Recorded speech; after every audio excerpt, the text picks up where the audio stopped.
Hi guys. Well, I think it's time that I started to explain what's been happening in the last 3 years.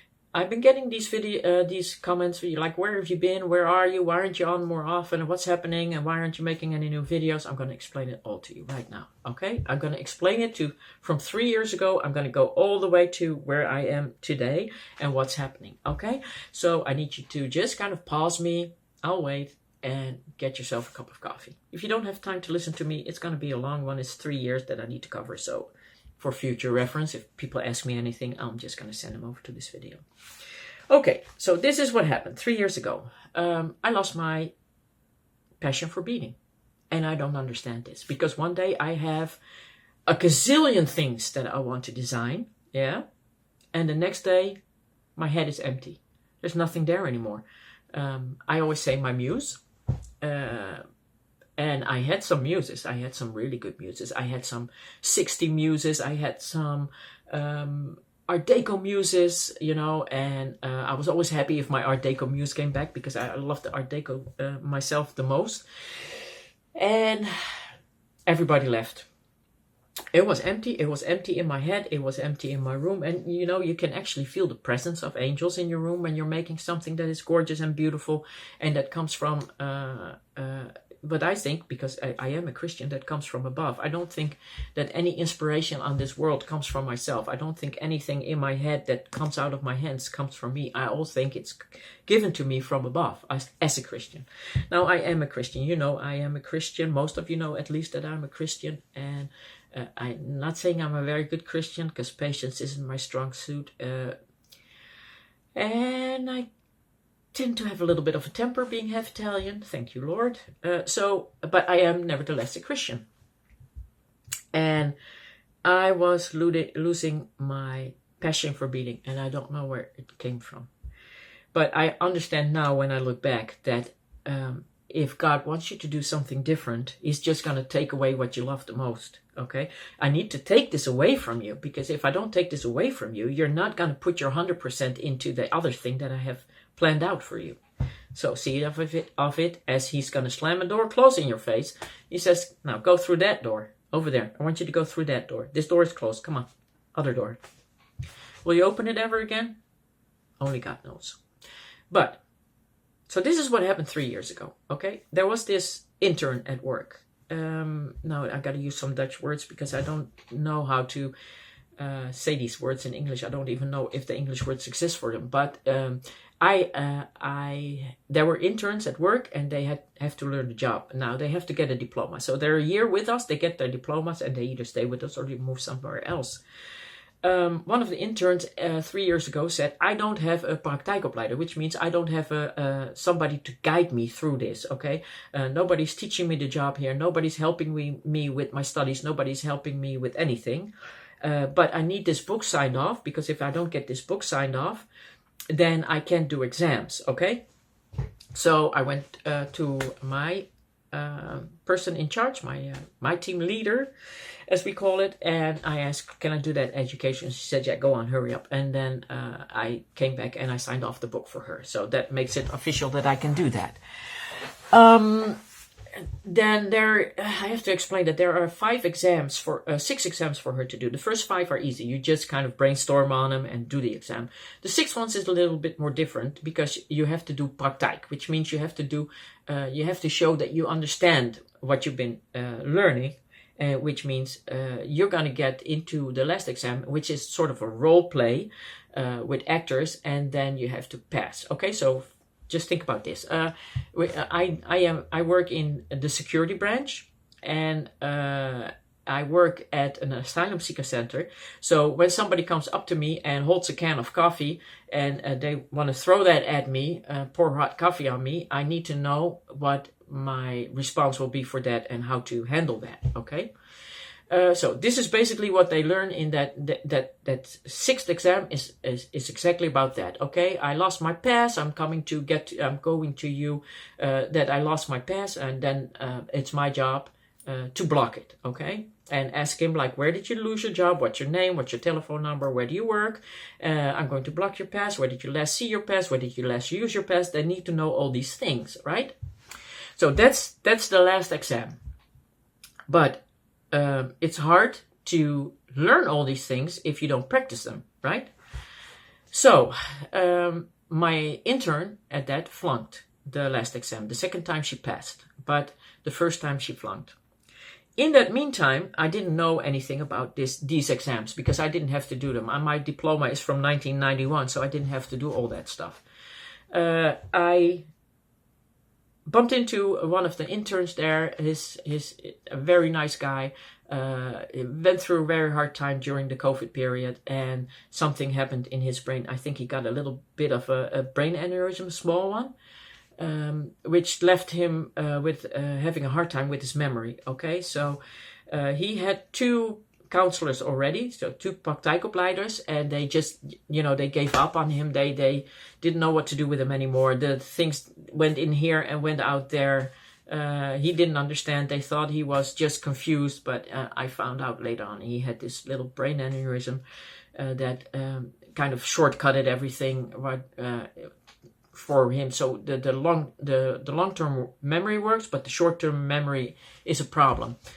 So I keep saying, write it down, tape it. I don't care what you do. You need to tape it. Listen to it at home. Listen.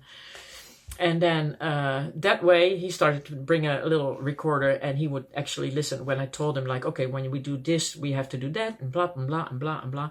And that was at work. Okay, so if you do the mail, then you have to do this and that and such and such. And so he wrote it all down, he taped it all, and he would listen again to it at home until he got the repetitive thing in his head, and it would work. Now, nobody at work has the patience for that. Nobody has the time for that, I'll be honest. But hey, I ain't got no beats no more, so I'll take the time for that. So Remco, that's his name, became my intern, and then we came to that last exam. He already flunked the first time. I had, I think, 3 weeks to get him ready for the second time. I looked it up online. I thought, maybe something will be there that I can find these exams, which exams they are, and then I can download them, and maybe we can practice it. And I actually did found them. I found 50 of them. And it would say like, okay, if somebody comes to you with a coffee can trying to smash your head, this is what you need to do. Okay, so it would exactly say what you need to do. If you follow these rules, then you will pass for your exam. Great. Yes. So I got Remco up to speed with that, and he went to the exam and he flunked. I said, Remco, what happened? He said, well, you remember that casus, that's what we call them, that casus we practiced where I'm standing and I have to check everybody's bags? And I said, yes, the one with the hidden gun, and then you need to detain somebody.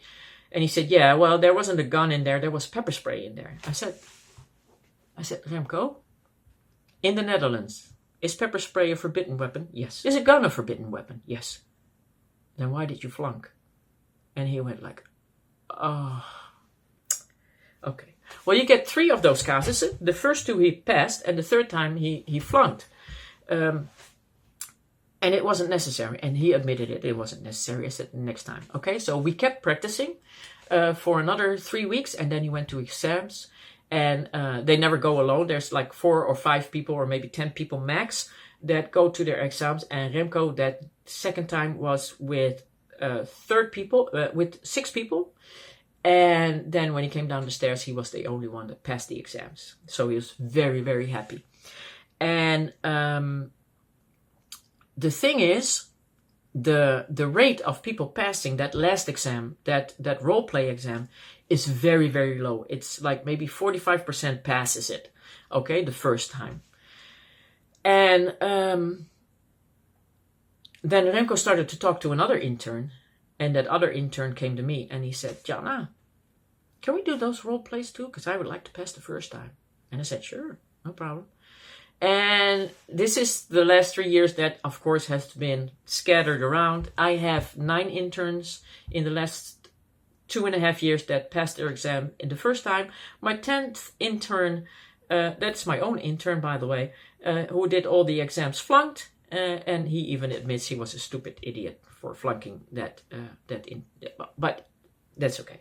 So out of 10 people I managed to do all the cases with, 9 of them passed. Okay, then we have the interns that think, oh, I don't need you, I can do it all by myself. Well, we got about 5 of those, of which all of them flunked the first time, and there's one that is actually flunked twice. And okay, well, if it were you, what would you do, right? Okay, so these 5 interns, they all came to me the second time, or started with me and didn't finish it, and they passed the second time.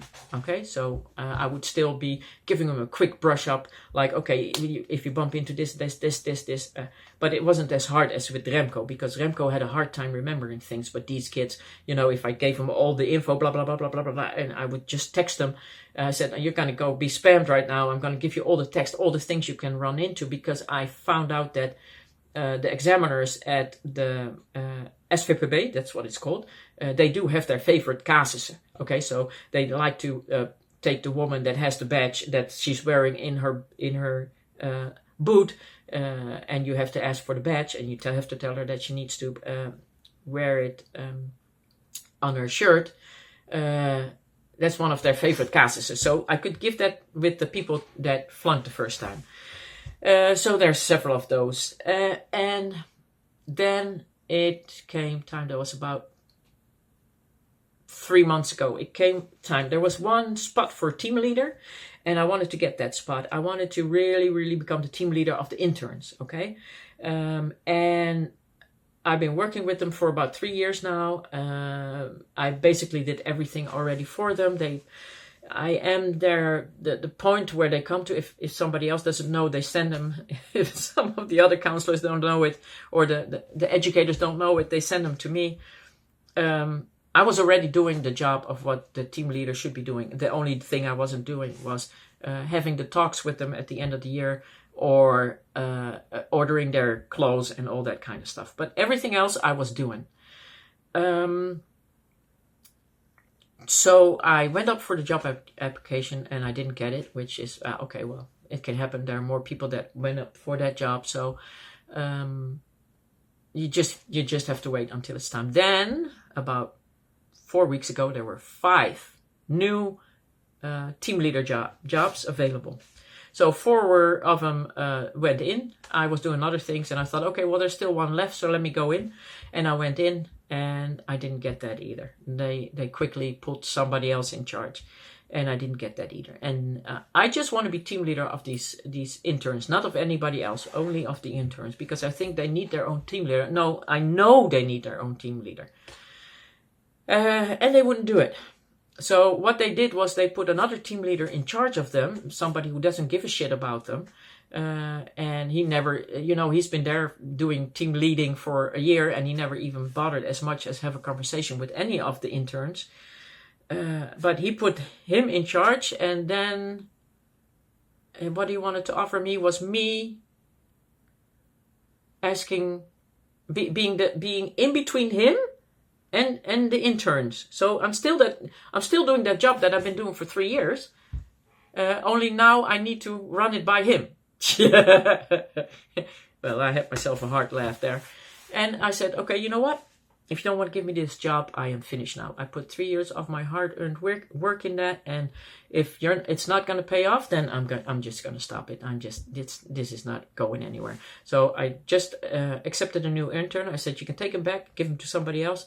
I'm finishing up the intern that I still have. He should be finished in beginning of May, I think. And that's it. That's the end for me. And I tell you, when I got home, I felt like I just went to the funeral of my best friend.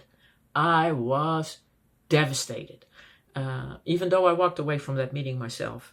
But I don't like to be insulted like that. I don't think there was any need for that. They had 5 openings. They could have given me that one for just the interns. And an intern can move on to another team leader once he stops being an intern. So there would always be work for me, but they refused. They wanted to give me a crumb, and I said, I'm not going to sit here like a dog at your feet and watching everybody eat from the table and you handing me the crumbs. I'm not going to do that. No. So, what happened next was, okay, I went into a deep mourning, and that was like yeah, I don't even remember when. It was like 2 weeks ago, 3 weeks ago. And I am not happy. And I am burning all the bridges behind me. I don't want to even go back. Because in my heart, I still want to make it right. I still want to do this, and I still want to be there for the interns. But when God says no, you better go sit down and take a cup of coffee and ask him, like, okay, Lord, what's going on? Now what's going on? I lost my love for the beads. You're now making me mourn this, and you know what? I'm already. He takes away that joy you had doing this. He's taking away the need for you to do this. He's taking away your. Okay, I don't want you to feel like you need to do that anymore. He's taking it all away. So right now I'm at a point already where I don't want to do it anymore. Okay, even if they came begging right now, I would say no. God already took it away. But I said, God, now what? And I said, why? First of all, why? And why? Why can't I love doing this. I know you are all about helping people. You know, you're all about helping people. I'm helping these people. Well, why are you taking this away? And then I had a dream. I had a dream that somebody's trying to kill me and he's trying to stab me in the back because he doesn't want me to see his face. I know it's a him, though, but he doesn't want me to see his face. And I'm having this dream where I have two of my coworkers, and these are real life coworkers, and they're not too happy with how things are going either at work. And I confide in these two coworkers. I said, I need you guys, I need your help. I need you to help me set him up so that he doesn't kill me, but that I kill him, because it's killed or be killed right now. And they said, okay. And I said, I need you to do one thing. I'll kill him. I'll clean up the blood. I'll clean up everything, but you take care of the body and you bury it somewhere where I will never find it. And they said, okay. So now imagine this symbolic scene, okay? I am in this like sort of hangar, you know, where they have these airplanes. And I'm standing in the middle and it's all dark around me. I don't see anything. It's pitch black. And I'm standing in this light. It's like there's a spotlight shining on me, okay? And I know he's coming from behind. He's coming from the dark. And I had my knife on me. I had this brilliant idea of saying, like, okay, I forgive you. I will give you a hug. Come, give me a hug. I'll forgive you. Whatever you need to do to me, I will forgive you. And I will give you a hug. Let me give you a hug first before you kill me. So he was kind of flabbergasted with this. And I turned around and I saw him, but I did not see his face because he was still in the dark. And I opened up my arms really wide, like Jesus would do. You know, if Jesus opens his arms wide, you run up to him and you just jump in those arms, right? So this is basically what was happening. He was coming up to me and he opened his arms and he put his arms around me, and I took my knife and I stabbed him in the back and I killed him. And he died right there in the light. He died. And I'm just realizing actually that I killed a demon. I killed him. Okay. Well, other than that, I told my coworkers to take the body, and they did take the body and they buried it. And then I woke up. Okay, I didn't even clean up the blood. I woke up. And I thought, okay, it's obvious that you want me to give this up. You want me to give this up, Lord. Okay. It needs to die. It needs to be buried. You need me to give this up. And you're probably telling me to give this up to protect myself. Okay. So then I had this like, okay, now what's next? And then I got this urge. Do you remember that video, Jana? That urge where you go, like, do you remember that video they took down? Oh my God, Lord, I forgot long about that. No, that video, you know, that video where you went up, you know, where the end of times, where you're looking in, where they have that thing in their hand. Do you remember that video? And it just popped in my head. It was long gone, you know. I thought, okay, well, YouTube took it off, and I'm like, gotta let it go for that. He said, I want you to re-upload that. So I re-uploaded the video. Now, did you see how that video got uploaded? It's like in a haste. It's like, okay, I gotta get this out. Okay, I'm in a hurry. I can understand. When I listen to it, there's something in my voice that makes you not want to comment on that video. Okay? And that's the power of the Lord. that makes you not want to comment on the video. There's a couple of brave people that did comment, but I know normally I get a lot of comments on my videos, but I wouldn't comment on that video. That video scared me. My voice scared me. Like, okay, you're obviously very annoyed. You're very frustrated. Okay, and I don't want to listen to this video. Go back, listen to it. You'll see what I mean. And then comment on it. And then comment on it. Okay, so where are we now? Okay, and then I said, okay, I did that. Now what do you want, Lord? And then, because I need my dopamine.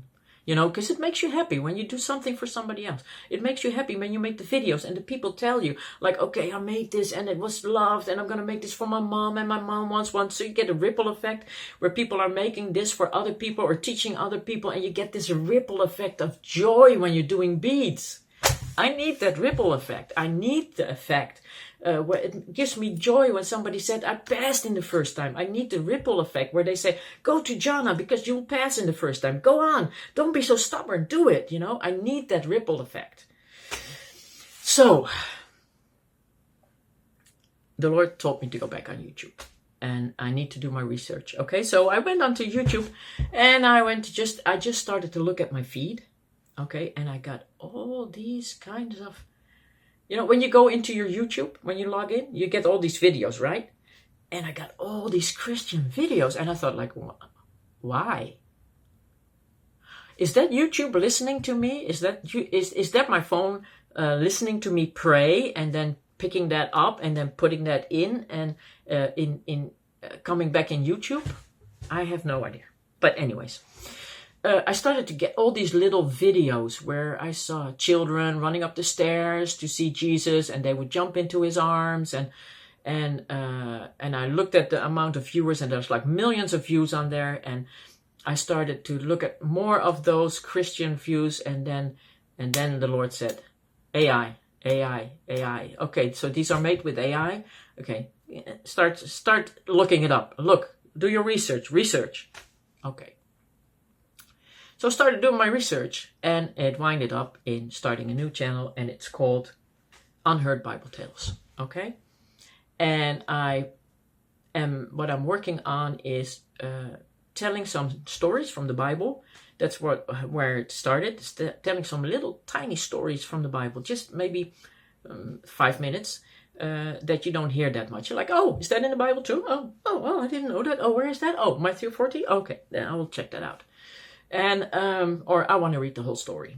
And I started doing that, and then I got to make the music. I said, Lord, I don't make music. I can't sing. I don't know how to make music. I always wanted to learn how to play the piano, but I never did. And he said, make the music, do your research. Okay, so if I'm making AI videos, I can make AI music. Boom! I got this ad coming by.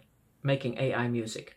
So you can try it for free. I tried it for free, and I thought, that sounds pretty good, but yeah. And then I got research. So I did research. Now, if you want to know the result, I will put the link underneath the video. But this is what's been happening, and I started to understand, because you know how you pray, like, why, Lord? Why do I have to start a Christian channel? Do I want to start a Christian channel? Oh, my whole heart says yes. Oh, my whole heart says yes. See, because you get the joy from that too. And, I said, why now, Lord? And then I got this feeling again about that urge, about that earlier video I made. And, yeah, Lord. Then I saw Trump, Zelensky. And now I did a little back search on that. I did a little more. I went a little back in there. Trump is annoyed with Zelensky. He's very annoyed with Zelensky. And I didn't understand why. And then I saw a video of Marco Rubio explaining it to him. What happened? 10 days? Because this has been going on for 10 days. And then Trump said, you're toying with World War III. And then I thought, oh, Lord, please no. And because remember, Trump dodged that bullet. So there's something on him too. There's something guiding him too.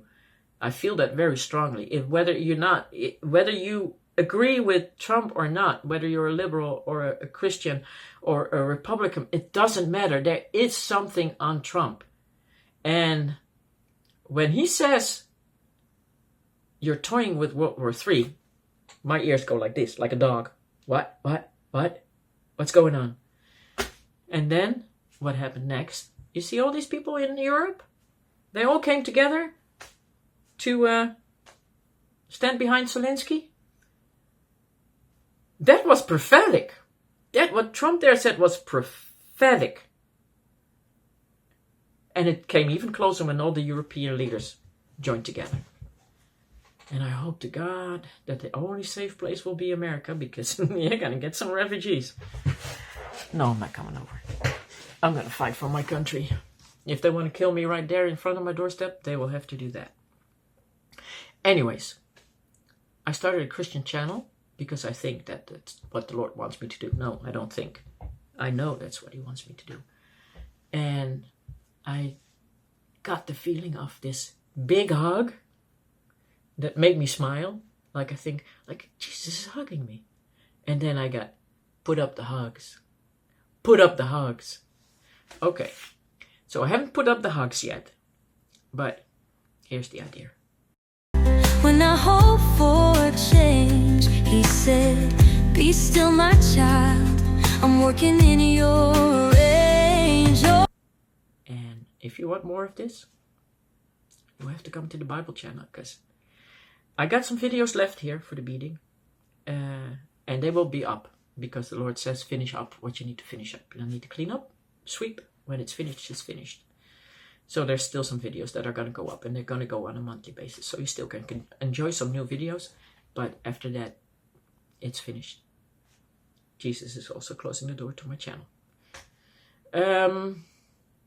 And who knows when he will be opening it again. He hasn't told me to throw these away. So, who knows? But right now, I'm on the Christian channel, and like the way I got my input from all the angels, from all the muses on the beats, that's now being downloaded for the Christian version. Will it be monetized? Yes, it will. Why? Because if it's not monetized, and this will be eventually, because you need 40,000 for 4,000 subscribers and 1,000 subscribers and 4,000 views or something like that. I don't know. I don't know what exact the amounts are, but it will be monetized. Why? Because the AI tools that I'm using, I have to pay on a monthly basis, and they're very expensive. So this is the way that I need to be able to keep that going. Okay, so this is the way he wants me to do it. He doesn't want me to go out there and beg, but there will be a button on there where you can donate into eventually. Right now, it's free. There's no ads on it, so I say enjoy it while you can. If you're a Christian, you're gonna love this. I made this, well, not me. This came from above. You will see what I mean when it comes from above, when you watch it. There's this video I made. We made of the archangels and the power of the archangels, and it's a really powerful song that's underneath it, and the visual of the AI is just absolutely stunning. So I suggest you go watch it, and I will see you there. Come and join me and subscribe there. Okay, let's get that channel going.